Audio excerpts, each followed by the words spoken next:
Olá pessoal, bem-vindos a mais um vídeo aqui no canal. Hoje eu estou aqui fora de casa, aproveitando o verão, sabe? Porque aqui nos Estados Unidos o verão é assim, ó, passa muito rápido. Então a gente tem que aproveitar cada segundo. Resolvi fazer esse vídeo aqui fora. Então vamos lá? Já compartilha esse vídeo para alguém. Eu gostaria que você ficasse aqui e prestasse muita atenção, que eu tenho uma palavra de Deus para você. E o tema é: você não pode se calar. Mais uma vez, você não pode se calar. Vamos lá? Os textos básicos que eu irei utilizar estarão lá em Atos, no capítulo 18. Eu vou ler os versículos 4 até o versículo 11. Beleza? Tá com a Bíblia aí? Então vamos lá. E diz assim: E todos os sábados Paulo falava na sinagoga, persuadindo tanto judeus como gregos. Quando Silas e Timóteo chegaram da Macedônia, Paulo se entregou totalmente à palavra, testemunhando aos judeus que Jesus é o Cristo.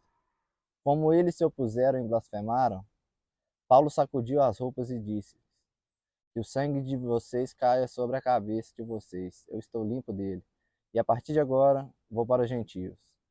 Saindo dali, entrou na casa de um homem chamado Tício Justo, que era temente a Deus. A casa dele ficava ao lado da sinagoga.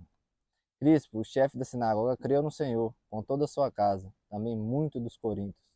Ouvindo, creram e foram batizados. Certa noite, Paulo teve uma visão em que o Senhor lhe disse: Não tenha medo, pelo contrário, fale e não fique calado, porque eu estou com você e ninguém ousará lhe fazer mal, pois tenho muito povo nessa cidade. Assim, Paulo permaneceu em Corinto 1 ano e 6 meses, ensinando a eles a palavra de Deus. Se eu fechar muito o olho sempre, porque o sol está na minha cara, por isso que eu botei um boné hoje. Mas vamos lá, vamos entender o contexto disso tudo que eu li aqui hoje. Paulo, o apóstolo Paulo, como eu já bem disse em outros vídeos, um dos maiores vultos aqui do Novo Testamento, quase escreveu o Novo Testamento todo, estava em viagem, né? Para espalhar a palavra de Deus depois do que ocorreu com ele, né? Da sua experiência. E ali ele chega a Corinto, né? Para pregar para os judeus e os gregos, todos os sábados trabalhando e aos sábados ensinando, né? Ali na sinagoga. E ali, quando ele está ali, Silas e Timóteo chegam. Você deve lembrar de Silas no episódio de Paulo e Silas, lá na prisão. Deu terremoto e os dois oraram naquela diversidade. Isso é um tema para um outro vídeo que está para vir. Mas aí chega Silas e Timóteo e a Bíblia fala que Paulo se entrega totalmente à palavra. Antes ele estava trabalhando e pregando aos sábados. Quando os dois chegam, ele se entrega totalmente à palavra. E ali ele pregando, algumas pessoas o recusaram e blasfemaram o nome de Cristo. Você está errado. E blasfemaram sobre Cristo. E ali a Bíblia fala que ele sacudiu as roupas. Tipo, eles tinham os costumes ali na época de sacudir as roupas e falar assim, ó. É tipo como se hoje a gente fizesse assim, ó. Eu lavo minhas mãos. Com esse povo aí eu não mexo mais. Eles não têm jeito. Eu vou pregar para os gentios. Os gentios naquela época não era o povo judeu e não era o grego. Eram os outros, como se fossem os imigrantes, as outras pessoas que não tinham direito, né, à salvação. Para as outras pessoas, ele falou, ó, eu só vou pregar para aquelas pessoas agora, porque os daqui de casa, sabe, levando uma linguagem, os povos escolhidos eles não querem escutar. Então não vou pregar para vocês mais. E ali a Bíblia fala que saindo dali, ele vai para a casa de um homem que chamava Tício o Justo. E a casa dele ficava do lado da sinagoga. E Paulo vai ali, prega, e a família de Tício creram e foram batizados. Em uma certa noite, Paulo ali, Deus mostra uma visão para Paulo. Deus mostra uma visão. E fala, ó, não tenha medo, pelo contrário, fale e não fique calado. É o tema do vídeo. Você não pode se calar. Porque eu estou com você e ninguém lhe ousará lhe falar mal, lhe fazer mal, pois tem muito povo nessa cidade a ser alcançado. E ali a Bíblia fala que ele passa mais 1 ano e 6 meses ensinando. Antes no local que ele não queria ficar mais, mas depois dessa visão, dessa confirmação, ele está ali mais uma vez pregando para aquele povo. E nisso, primeiro eu faço o primeiro contexto e depois eu faço algumas perguntas e reflexão. reflexões. A primeira pergunta é o seguinte: você tem testemunhado Cristo para as pessoas? Eu, você, nós temos testemunhado Cristo para as pessoas? Em Marcos 16, no capítulo 15, diz assim: ide por todo o mundo e pregai o evangelho a toda a criatura. Sabe? Quando Deus fala ide, quando Jesus fala ide, qual o significado da palavra ide? Vamos voltar um pouco das aulas de português. Não, ele está falando de português e... Não, só para entender. O que é o ide? Eu procurei. Ide é um verbo no imperativo. É um verbo de comando. Tem vários significados. Dentre eles é uma ordem, um pedido, um comando ou um convite. Não é, quando talvez vocês forem ao mundo, talvez vocês preguem. Não, é ide. Ide e pregai um evangelho. Nós temos um comando que Jesus nos deixou. Será que nós estamos testemunhando Cristo para as pessoas? Ou nós estamos sendo omissos e calados? Segundo, no versículo aqui 4, diz assim: e todos os sábados Paulo pregava na sinagoga, e quando Silas e Timóteo chegaram, Paulo se entregou totalmente à palavra. Precisamos de pessoas unidas nesse mesmo objetivo. Precisamos de pessoas conosco, no mesmo objetivo, em falar de Deus. Sabe?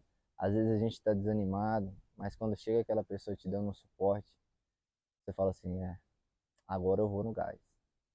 Essa pessoa serviu de combustível para mim.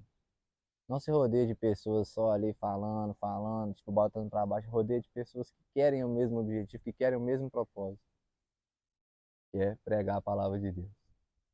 Terceiro ponto, você vai sofrer oposição, você vai ser desrespeitado e você vai ouvir blasfêmias. O interessante é que no capítulo anterior, no capítulo 17, nos versículos 32 ao 34, diz assim: quando ouviram falar de ressurreição dos mortos, uns zombaram e outros disseram: a respeito disso ouviremos você em outra ocasião. A essa altura, Paulo se retirou do meio deles. Houve, porém, alguns homens que se ajuntaram a ele, creio. Houve, porém, alguns homens que se ajuntaram a ele e creram. Então, nesse processo, Paulo sofreu isso também, antes de chegar na cidade. Pessoas zombando. A gente vai te ouvir em outra ocasião. Esse negócio de ressurreição dos mortos, de Jesus Cristo, deram risada de Paulo. E vão dar risada de mim e de você quando nós pregarmos esse evangelho para as pessoas. A oposição, ela vai vir. Eu tenho um capítulo interessante na minha vida que uma vez eu estava na minha casa e aí eu inventei de fazer uma confraternização com alguns amigos de serviço lá em casa, fazer um churrasco. E aí foi uma pessoa, né, que trabalhava lá também que era bem ateu assim, não acreditava em Deus. Não acreditava. E aí do nada rolou o assunto de Jesus, né? Aí eu peguei e falei, Jesus tá voltando. Aí essa pessoa olhou assim, tava na varanda, todo mundo. Tá voltando, né? Olha ele aí voltando. Olha ele aí. Tipo, zombando, escarnecendo de Jesus. Jesus tá voltando só na sua cabeça. Falou isso comigo. Eu guardei aquilo pra mim, não devolvi na mesma moeda. Hoje em dia sigo no Insta essa pessoa normalmente. Mas isso vai acontecer na nossa caminhada. Isso vai acontecer na sua caminhada a partir do momento que você se posiciona. Pode ter certeza, se aconteceu com Paulo, se aconteceu com Jesus, não vai acontecer conosco. Então esteja preparado para isso. 4. Você vai querer desanimar, mas você terá conforto. No texto 7 e 8 fala assim, que depois dele falar que não queria mais pregar para eles, ele entrou na casa de um homem. Então imagina, as pessoas tinham acabado de recusar ele. Não, sai daqui, que Jesus o quê? Eu fico imaginando, eu me coloco na cena. Ele vai para a casa de um homem, ele fala, saindo dali, na mesma hora que ele terminou, ele entrou na casa de um homem. E ele pregou para aquele homem, para aquela família, e todos foram batizados. Então imagina o conforto. Isso antes de Deus ter se revelado para ele.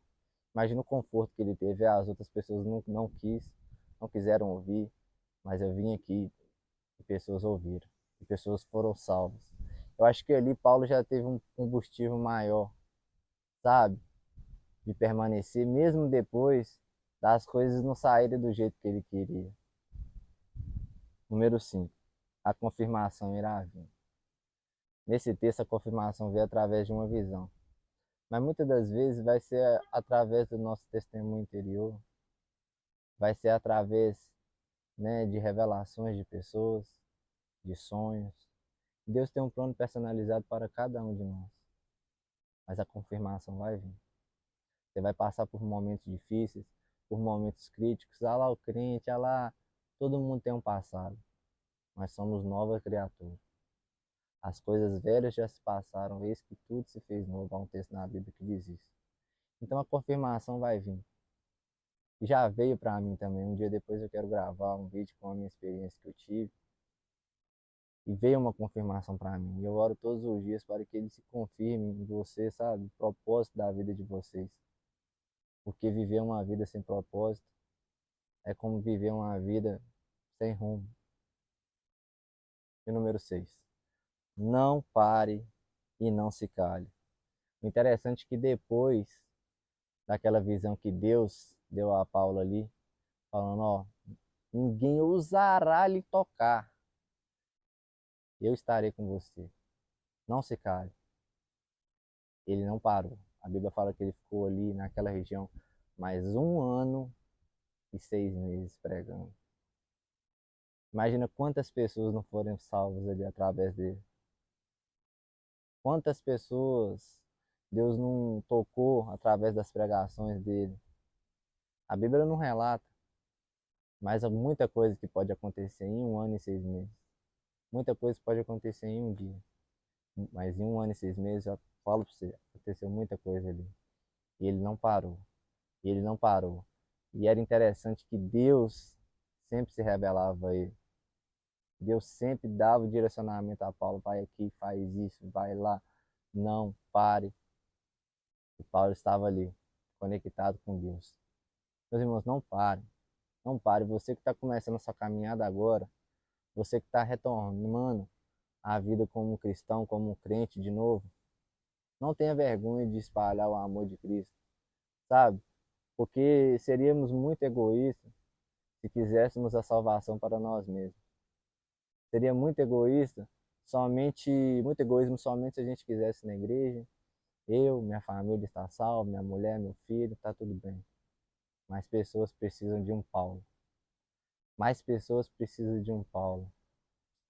E as pessoas que você alcança, que você vai alcançar, talvez eu nunca vou alcançar. Devemos ser exemplo para essas pessoas. Devemos ser que nem Paulo, ouvir a orientação de Deus e não se calar, até que ele venha. Que essa palavra possa estar para o seu coração. Curte, comenta o que você achou e mande para um amigo que você acha que está precisando de ouvir essa palavra. Muito obrigado.